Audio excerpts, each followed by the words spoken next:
Hennessy, come out and play.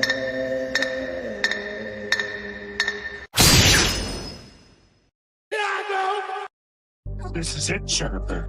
Your big breaking Henny. Yo, what's poppin', Henny? Gang. Bar is open, y'all. I smell a debunking video coming on. Child. At least we not forget, this is Hennessy Reviews. Of the prime time. Yo, what's poppin'? Welcome back to the bar. And if you are new here, please be sure you like, comment, and of course, be sure that you subscribe. Click that notification bell. Select all so that you get notified whenever I do a video. And if you are a returning Mob Down Henny Gang member, yeah. Now let's get into this content. So, as y'all know, ever since Jane Doe named Jay-Z in the Busby lawsuits as being celebrity number A, letter A, celebrity A in the lawsuit, Alex Spiro and Busby have been going back and forth in the court docs. And in the last video that we did, Judge Torres told Alex Spiro, and I'm paraphrasing her, don't you file not a other piece of paperwork in here because you be out here trying to bombard the courts and overflood them with paperwork so much so that they become overwhelmed and then they go ahead and they rush to a judgment. But you file another piece of documentation up in this courtroom and I am liable to go ahead and to dismiss it. Well, child, as y'all know by now, that ain't work. Because Alex Spiro filed more paperwork, y'all. Now, I know y'all know all about this because I'm a little late with it, and I'm not ashamed to say it. Whatever. I'm late. I'm just a little late. I'm going to go over here for a little bit because I need to put my watermark up on all of this, all right? But he filed another documentation into the courts. You know, he did file a proof of service where he had served Jane Doe, and she didn't bother to respond. I mean, what is there to say? So he filed his documentation asking the courts to move to dismiss. And I'm leaving that in there. Excuse me, y'all had the hiccups. Asking the courts to go ahead and to dismiss this case because underneath the Victims of Gender Motivated Violence Protection Act, she is no longer eligible for that because he is saying that she's alleging that this SA attack happened to her on September 2000, sometime in September of 2000, right? But the GMV law did not go into effect until December 19th of 2000. And because it does not retroact, she's not eligible to be able to file underneath this law. And if she does, that it will violate both state and federal due process protections for Jay-Z. He's also saying that she's not entitled to file underneath the New York Child Victims Act either. He's saying that the CVA was put into place and it was amended in 2019 to create a 2-year and 6-month period, which expired on August of 2021. However, this act allowed people to go back 20 plus years in order to seek justice, right? But he's saying also that these do not apply to her because of the U-shaped driveway accusations that she made. So let me go on ahead and let me read this part to you, okay? Because in her amended complaint, she alleges that the violent act, okay? We're not even gonna sit up here and try to be fancy, okay? Okay, he's alleging that the violent act of forced contact that occurred, it did not occur in New York City. Okay, he says the plaintiff was ridden, not driven, but ridden from New York City Radio Music Hall, okay? Radio City Music Hall to a large white residence with a U-shaped driveway, gated U-shaped driveway, and the drive took 20 minutes. This is where the alleged assault took place. He's saying that the description the description of the residence in question, however, combined with public records, confirms that any such residence is basically outside of New York City. Okay, so he's saying that because this happened outside of New York City, that she's not entitled to any of these things. But I want y'all to put a pin in this right here. Description of the residence in question, combined with, he says, however, combined with public records, confirms that any such residence, to the extent that it exists at the time, would have been located outside of New York City's boundaries. I want y'all to remember that highlighted text because we're going to come back to that, okay? Now, he also did a motion for order to preserve evidence, okay? And he asked the judge to step up out of that motion because Busby acknowledged it. So I'm just walking you through some of these court docs that have come out. And then Busby, of course, responded, and he's saying that, look, state and city laws, two different things. New York State covers her under this law, so she can continue to proceed with her claims under the GMVA, and she can, which is the GMV law, okay? And she can also continue underneath the Child Victims Act because those acts were put into place to make things easier for the victims, not harder, as Mr. Spiro is trying to do. And so they are fighting about this. And once again, we hear about this U-shaped driveway. Now, child, we knew Busby wasn't going to just sit back and let this slide, okay?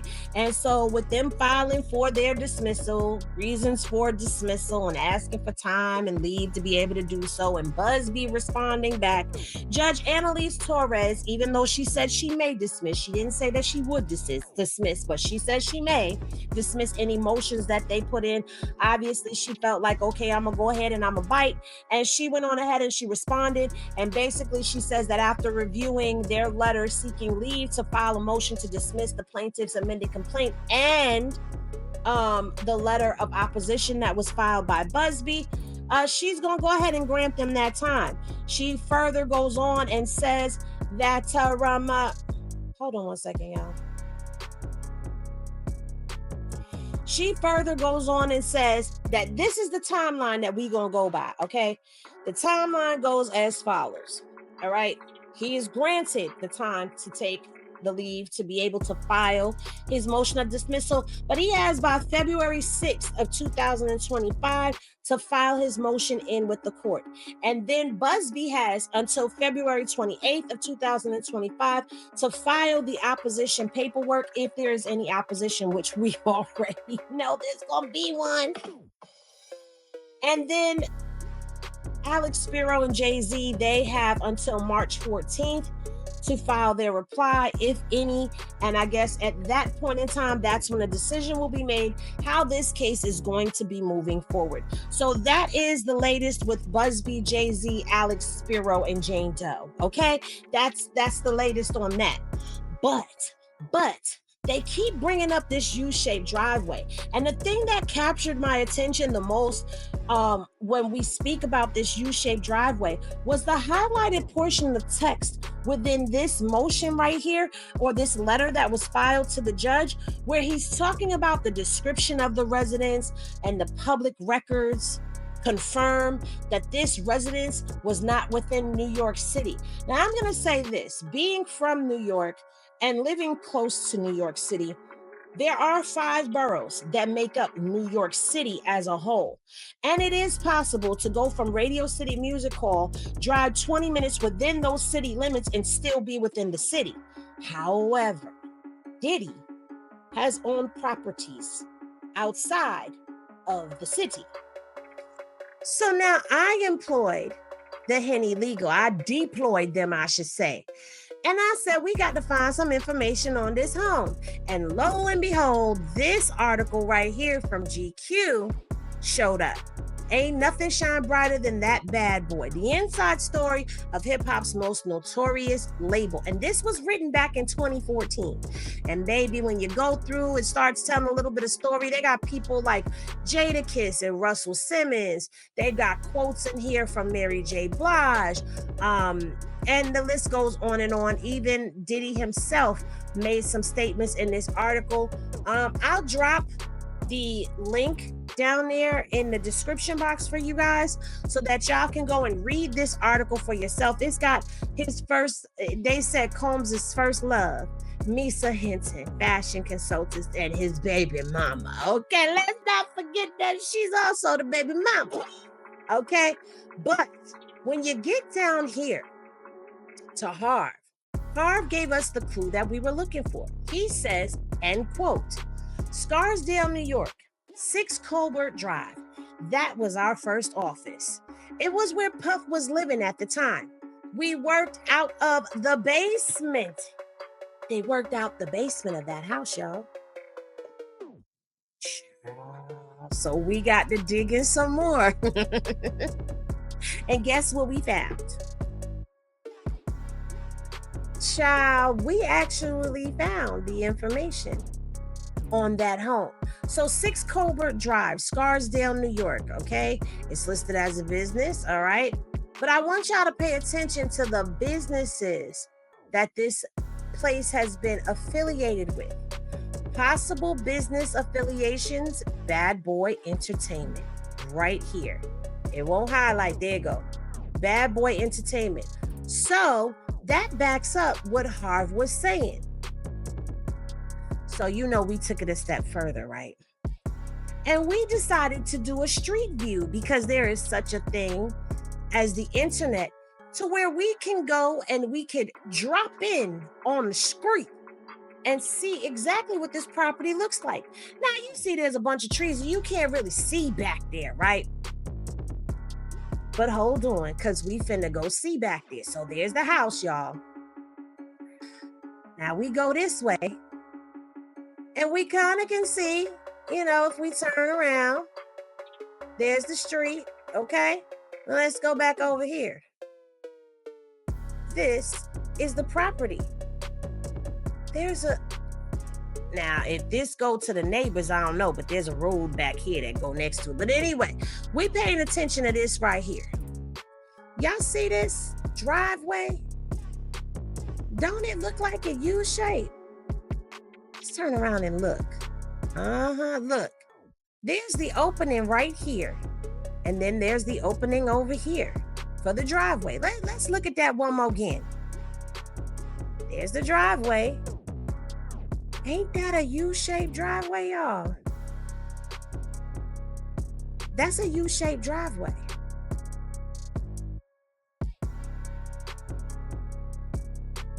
Look, let's follow it. Right there, look, follow the road. For those who don't want to believe. Bam. A U-shaped driveway. Well, let's go back over here and let's pull this. And let's zoom in to the house. Well, you can see it's majority white. Could this house be mistaken as a white house at night?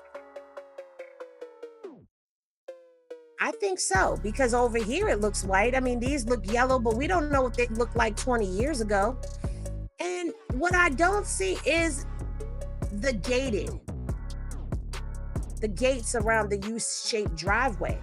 But is it possible that there may have been some gates around this driveway, like a fencing around the property at the time when Diddy had it?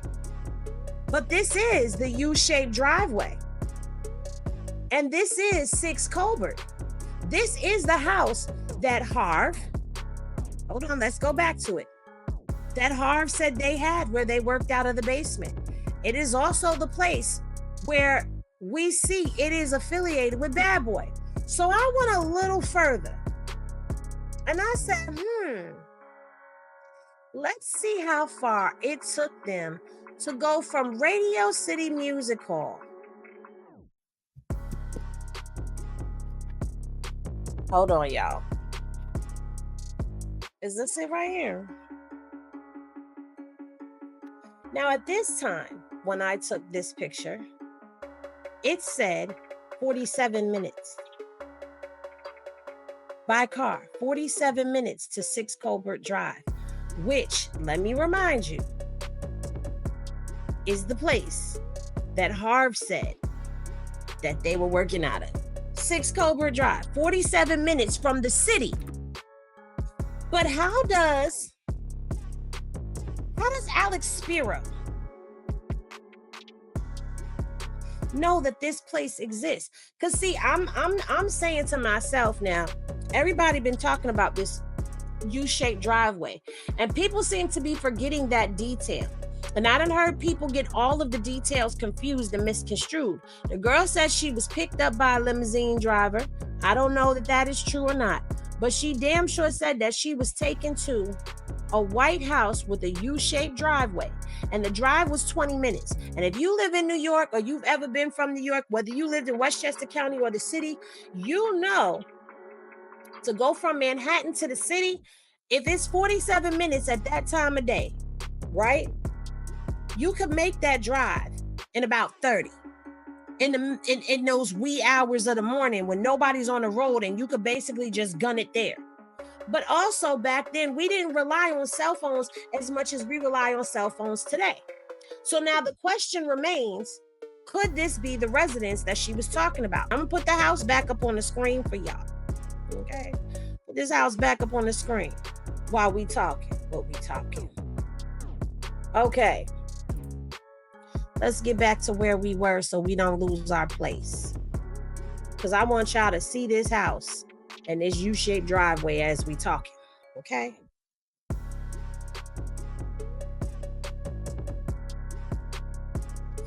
How did she know that this house existed? Either one of two things. Either she was fed this information or she was really there. That's the only way that she would know about the details of this house. Now, granted, the gated part is not there, but the U shape is, and the color is there. Now, listen. Did he do it? Did he not? Did he? I don't know. Know if he did it or not. I'm not saying that he did. But what I am saying that this is a detail that people need to kind of like scratch their heads on. Because again, if she's telling the truth, then here's some proof. But if she was fed the information, somebody is getting to work on the picking up on stuff and giving information out there. Because baby, when we pulled this up, when I called the Henny Legal and I said, I want y'all to see something. I want y'all to remember the detail about that driveway. And they was like, yeah, the U-shaped driveway. I said, look at this. And they dropped down on that street and they said, that's a U-shaped driveway. I said, I know. They said, that's a white house. I said, I know. I don't know. Could Busby had his team look this house up right here and give her details? Could she have really been there? I don't know, because I ain't saying they did and I ain't saying they didn't. I'm just here to give y'all the content, baby. Moving right along, honey, because we got a little bit more to go in on, okay? Because we do have some kind of Diddy-ish updates. I haven't really kept up with Diddy too tough, and I apologize to y'all for that because I said I would, but you know, I'm not gonna lie to you. Diddy's court docs, especially when Busby came into play, they got a bit redundant. And the people were sitting here like, so I was like, nah, we gonna keep the docs so that we have them and we can always go back to them. But we not gonna be up on every little thing that's Diddy. So basically, in this letter right here, that is the memorandum of law, and Diddy's lawyers are stating that the DOJ failed to explain why an investigator searched Diddy's notes and violated his Fourth and Sixth Amendment rights, and he wants to get a hearing to suppress what was in the legal pad in his notes and other relieves from and relieves from their findings. Basically, like whatever y'all found, y'all don't have a right to find, and we already know that this was going on. Now, what I do find interesting is documents number 21 and 22 were transcripts from that hearing, and they are sealed because remember they did a motion to seal.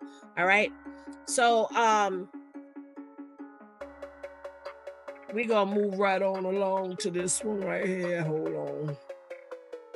I don't know where this is shown. We're going to stop sharing this to wherever it's sharing because it should not still be sharing, all right? I don't know what's going on with this. We're going to go ahead and we're going to reshare because I saw two things being shared at one time and I do not want anybody getting confused because these docs can get very confusing. So now we're on to document number 23. And just giving you a brief rundown of what these documents say. This document right here is basically the judge is still deciding if the search of his cell was violated the attorney-client privilege, because y'all know that that's been the big issue. They're saying that, look, y'all raided his cell, y'all found a notepad. It said legal on the binding. They said it didn't say legal on the binding, so therefore they went through it.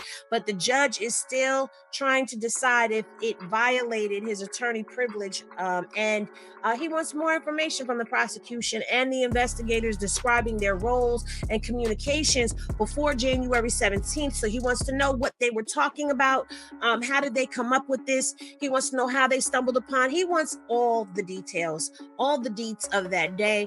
And then we get over here to document number 24. Okay, this is their pre-trial. All right, so in this pre-trial motion, it's the pre-trial motion schedules. Okay, and the Department of Justice is explaining their position in the motion for a speedy trial because they want to move this right along. Okay, and they're stating that they have over 3,500 materials, which include statements made by witnesses, attorneys. So it looks like the people that are on that witness list, their attorneys have come back with some statements that we are waiting to hear about. It also says that in this motion is the enterprise letter, which is rumored to be the list of co-conspirators, and that information may be released by March 7th. Okay, so I do have an article. We are going to read that article very quickly, and it comes from All Hip Hop. So let me go ahead and share this to y'all. And it says the feds make plans to reveal Diddy's co-conspirators. All right.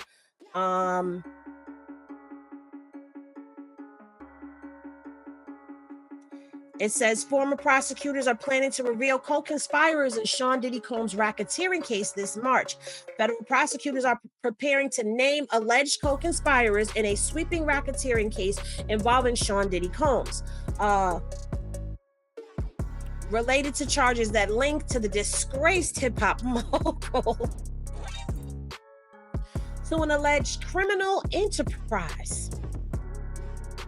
Okay, All Hip Hop has confirmed that the U.S. government plans to reveal the names of individuals who supposedly worked alongside Diddy in illicit activities by March 7th of 2025 through a highly anticipated enterprise letter.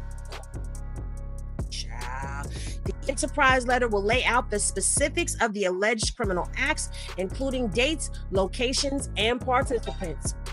Diddy has been indicted for crimes that range from racketeering, conspiracy to eggs traffic, and arson over the destruction of a car belonging to rapper Kid Cudi. But we knew that already. The arson incident reportedly occurred in early 2012 when co-conspirators allegedly targeted Kid Cudi's vehicle by slashing the convertible top and hurling a Molotov cocktail inside, igniting a fire that law enforcement concluded was intentional. Prosecutors argue this brazen statement stemmed from Diddy's fury over Ventura's prior brief relationship with Kid Cudi, and then it goes on to talk about her suit. But we are going to be on the lookout for this letter that is supposed to be coming out, this enterprise letter, because baby, this is the first part of all things that people have been waiting for. Because while we're hearing about all of these different Jane and John Doe cases and all of that stuff that has come out, closed, dang it. Thank you. While we're hearing about all of these different Jane and John Doe cases that have come out, and all of these allegations and rumors starting to swarm around, we all want to see some actual hardcore evidence. We want to know who was out here conspiring with Diddy to do all the things that Diddy was doing. And it's because part of it is because we nosy.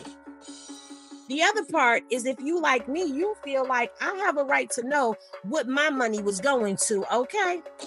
Because, baby, I bought some Little Kim albums, and I bought some Biggie albums, and I damn sure bought some 112 albums and some Faith Evans. I also bought Mary J. Blige when she was over there with Bad Boy 2. So I would like to know what is going on, and where did you spend my money at, Sean? Because I did not conspire with him for any of these chains of events that happened, and I sure enough was not putting my money into Bad Boy and its artists for it to be used for you to eggs traffic and racketeer and violate folks, sir. So yes, if you like me, I'm personally invested because I invested money into your business and your brand. Yeah, so you spent some of my money back there in the early 90s and the 99 and the 2000s and into the, yeah. But it would be also interesting to see if some of these, some of the maids, the butlers, it was delayed. The drivers, the hotel workers.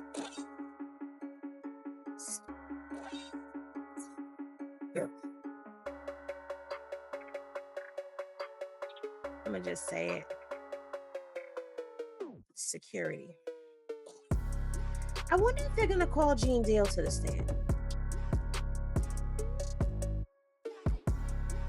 I hope they don't call him to the stand and leave him out of this, because Gene has said that he had no parts in none of this. Okay, he wasn't around when all of these freak offs was going on. Gene said, leave him out of it. Gene said, I was not there for that mess. Shout out to Gene Deal over there. Shoot, if they want to know anything, they need to go watch his channel, huh? Because Gene has said a whole lot of before there was ever a Cassie case or a Little Rod case. I'm just saying, we knew this was coming down the pipeline because we was hearing about stuff, all the diabolical work that was going on. So yeah, this is gonna be very interesting to see. But y'all let me know what y'all think down in the comment section below. And just in case you were wondering, this is not a live video. This was a recording. Anyway, high vibes to y'all day. Remember to vibe high so that the bullshit don't stick. And I will be sure to see y'all in the next video. Peace, y'all. Oh, wait a minute. Before I hit that button, I just want to say, all statements in this video are alleged according to what has been alleged. All right. Because we don't know, because we weren't there. We just going off of the court docs. And I am not taking a side in this. I am just reporting the content. Did he do it? Did he not do it? I don't know. Y'all let me know what y'all think, though. Peace, y'all.